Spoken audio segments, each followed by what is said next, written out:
Hello tout le monde, j'espère que vous allez bien. Bienvenue encore une fois sur ma chaîne Capucinette et on se retrouve pour une nouvelle vidéo. Nous allons parler de livres de lecture. Récemment sur Instagram, j'avais posé la question.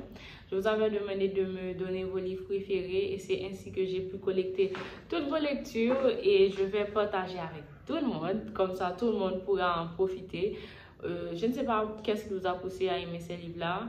Il y a des livres que je connaissais, il y a des livres que je ne connaissais pas, donc probablement les explications que je vais donner sur ce livre-là ne seront pas trop magnifiques, mais je vais essayer de vous parler de toutes les lectures que j'ai eues en réponse sur Instagram. Et si vous voulez, vous pouvez toujours aller consulter ces livres-là, les acheter et les lire. Je suis sûre que vous allez les aimer. Si ces personnes-là ont aimé ces livres, peut-être que vous aussi, vous pourrez les aimer. C'est parti!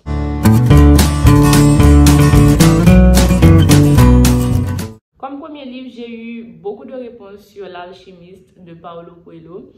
Et L'Alchimiste de Paulo Coelho, c'est un conte philosophique qui vous donne une idée différente de la vie, une idée nouvelle de ce que vous vivez en ce moment, de votre parcours, de votre but, de votre mission sur cette petite planète Terre.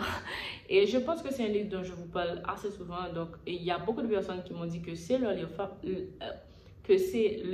favori. Moi aussi, c'est l'une des lectures qui m'a marqué, donc je vous conseillerais beaucoup, sincèrement, de lire L'Alchimiste de Paulo Coelho.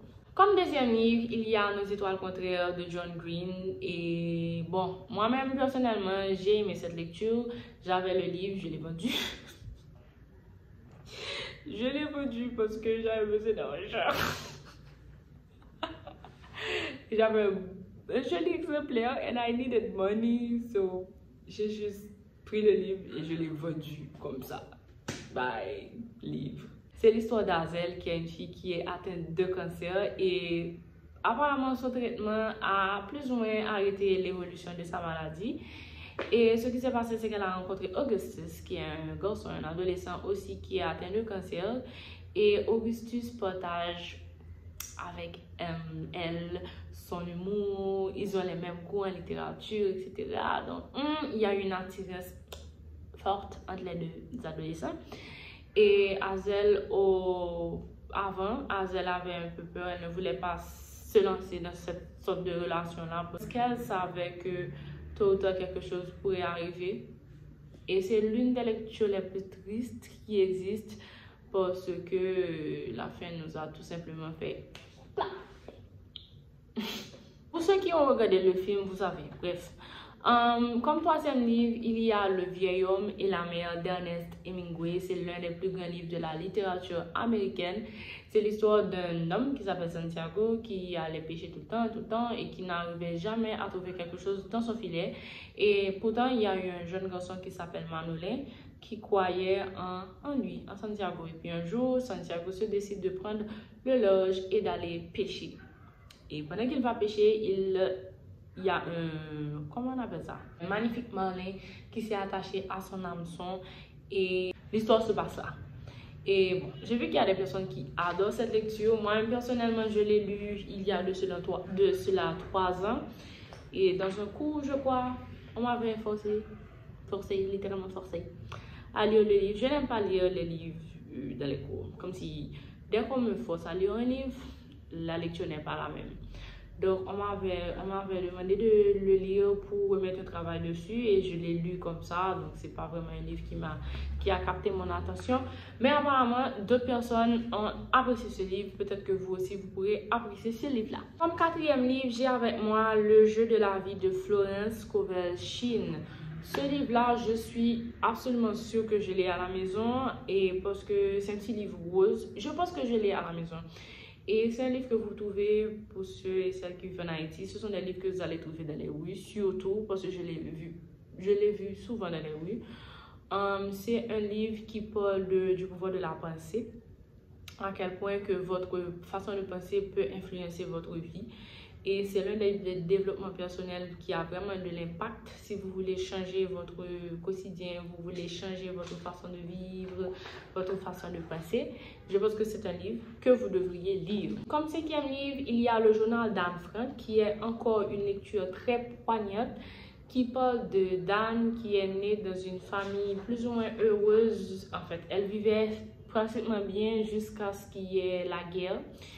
Et de là étant, il y a eu plusieurs problèmes par rapport à la guerre et Anne avait décidé d'écrire dans son journal chaque jour durant toute cette période-là. Donc c'est une histoire qui parle de la vie quotidienne d'une famille juive sous le joug nazi.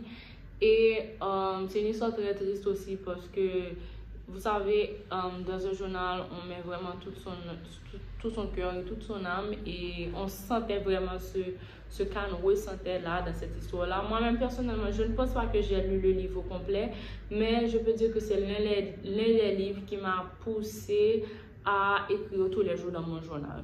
Je pense qu'après avoir lu ce livre-là, je m'étais dit, bon, ok, je dois écrire dans mon journal. Peut-être qu'après ma mort, je sais pas, que les gens vont voir et ce que je savais écrire. Bon, sincèrement, je pense que mes journaux sont de vrais films.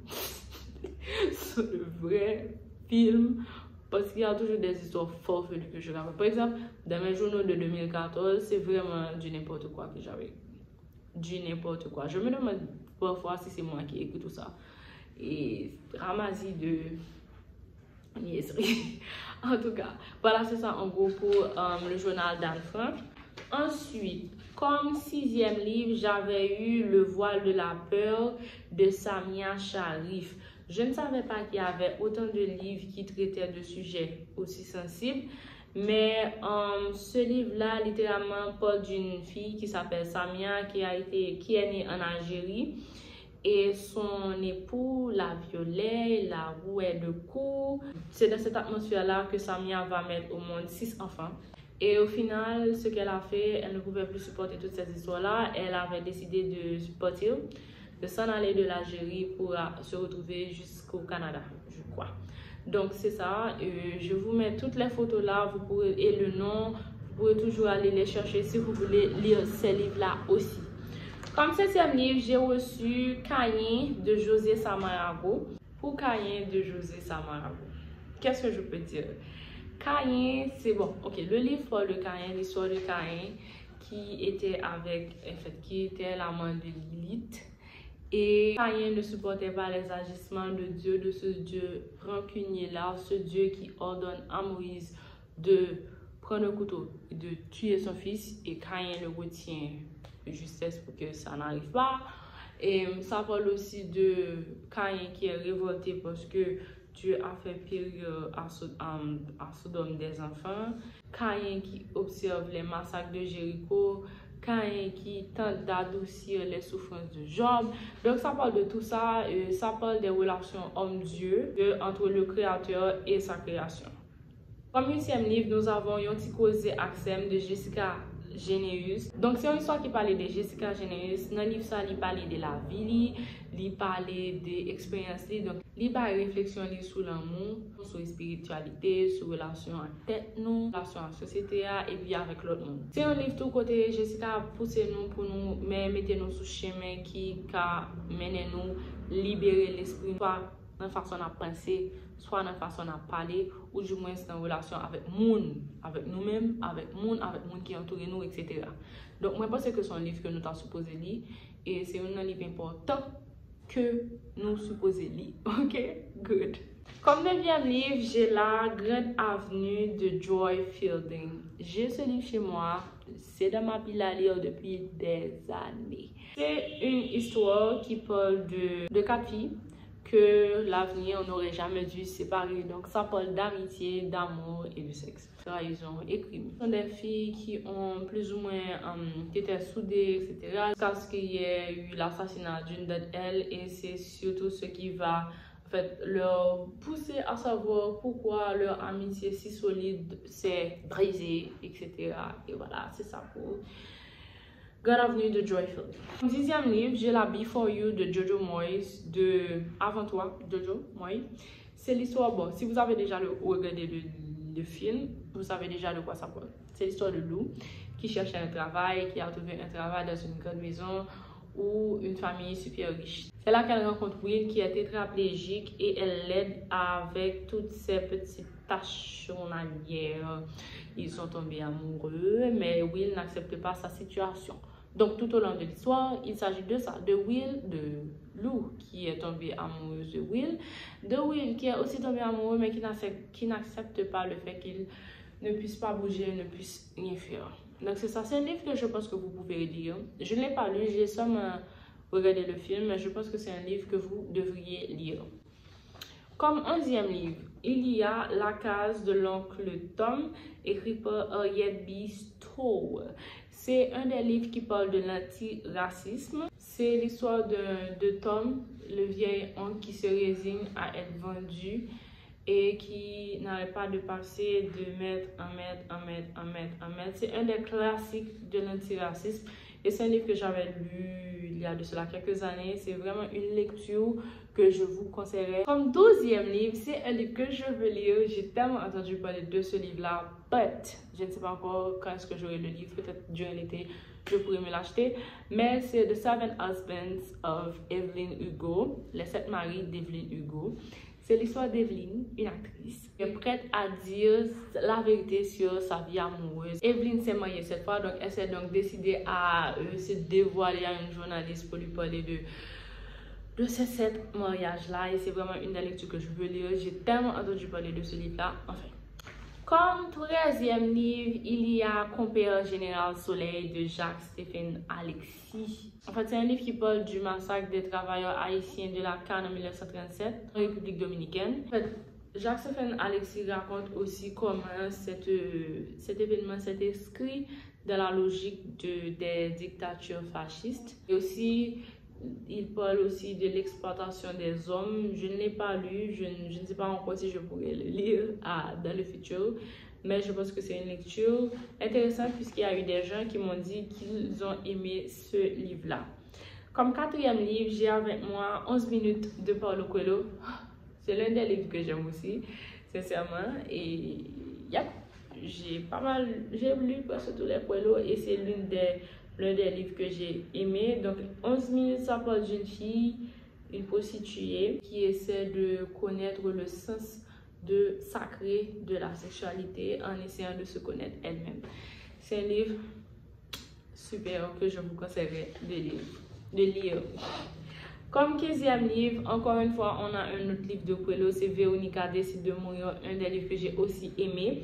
C'est l'histoire de Véronica qui voulait se suicider et elle a avalé 4 boîtes de somnifères. Malheureusement, ça ne l'a pas tuée. Et c'est à ce moment-là qu'elle se retrouve quelque part dans un centre psychiatrique. Elle rencontre un schizophrène et c'est là qu'elle va lui raconter tout ce qu'elle a vécu, etc. Elle lui parle de ce qu'elle ressent, de sa vie, blablabla. Bla bla. Elle se livre en gros. C'est aussi un livre que je vous recommanderais de lire. Comme 16e livre, il y a Tinted Hearts de Jane Guerrieri. Apparemment, il y a plusieurs tomes dans ce livre-là. C'est un livre qui parle de noces. C'est la seule chose que je peux vous dire d'une fille qui voulait intégrer le corps de ballet de l'Opéra de Paris et elle fait une de ses rencontres qui a fait tout chambouler. Comme 17e livre, il y a L'espace d'une vie de Barbara Taylor Bradford. Je savais tellement lire Barbara Taylor Bradford, c'est grave. Maintenant, je ne lis presque plus ces livres. J'ai presque tout lu. Il y en avait tellement à l'école, en fait, au secondaire là où j'étais, que j'ai tout lu. Donc voilà. C'est l'histoire d'une fille qui s'appelle Emma qui est domestique dans un château, mais qui refuse d'accepter ce destin-là. Le destin que sa famille est en train de vivre, elle est en train de vivre. Elle dit non, je ne veux pas avoir ce futur-là. Donc c'est ça pour l'espace d'une vie. Comme 18e livre, il y a Les 5 petits cochons d'Agatha Christie. Ce sont 5 témoignages qui vont condamner à perpétuité Caroline, la femme d'un peintre mort empoisonné. 16 ans plus tard, et Hercule Poirot prend l'affaire en main et fait des déclarations extrêmes qui vont changer la vie de Caroline, l'épouse du peintre mort. Comme ça, trop parler. Au 19e livre, il y a les 48 lois du pouvoir de Robert Greene. Donc, il y a quelque chose que j'ai lu là, je dois vous le lire parce que je ne peux pas vraiment en parler. Le pouvoir, on le désire, on le crée, on s'en protège. Le sentiment de n'avoir aucun pouvoir sur les gens et les événements est difficilement supportable. L'impuissance rend malheureux. Personne ne réclame moins de pouvoir, tout le monde en veut davantage. Donc vous savez déjà de quoi parle le livre. Le livre parle de pouvoir, de ce qu'on peut faire avec le pouvoir, de ce que le pouvoir peut nous faire faire. Et comme dernier livre, parmi les 20 livres que j'avais à vous présenter aujourd'hui, il y a La richesse dans la pauvreté de Stéphane Silva. Ce livre-là montre deux facettes d'Haïti. Il montre la facette où qu'on montre à tout le monde, la facette riche, où on a beaucoup de jolies plages, etc. Mais il montre aussi l'autre facette où on a des ghettos, où on a des déchets partout dans les rues, tout ce qu'il y a de mauvais en Haïti, etc. Et ensemble, on essaie de trouver une solution pour arriver à avoir un certain renouveau de ce pays-là, en prenant en compte les deux parties, et les bonnes parties et les mauvaises parties d'Haïti. C'est comme ça que je comprends le livre. Donc c'est ça en gros pour le dernier livre, La richesse dans la pauvreté de Stéphane Silva. Voilà. Voilà, c'est tout pour aujourd'hui. J'ai beaucoup parlé. Je vous ai donné 20 livres que je vais vous mettre en barre d'infos si vous n'avez pas prêté attention aux titres, aux sous-titres, etc. Qu'est-ce que je dois vous dire d'autre? N'oubliez pas de me suivre sur Instagram parce que c'est là que je suis la plus active. N'oubliez pas aussi de vous abonner à cette chaîne-là, de partager la vidéo pour en faire profiter aux autres. Je ne vous demande pas beaucoup, je ne vous demande que ça. Je vous retrouve bientôt pour une prochaine vidéo et je pense aussi que je travaille sur un petit projet, un nouveau projet qui pourrait vous intéresser. Et voilà, c'est ça en gros. Ok, bye!